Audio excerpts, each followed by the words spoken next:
Two of the best learn to surf spots in Cape Town include Muizenberg. This spot is amazing for its long, soft running waves, great for longboards. There's lifeguards around, there's tons of surf schools around, there's tons of coaches.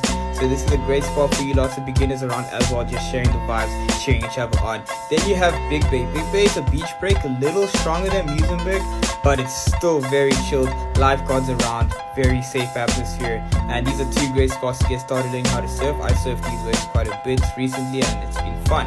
If you enjoyed this video and like the content, please do give me a follow and share this to somebody that it could help.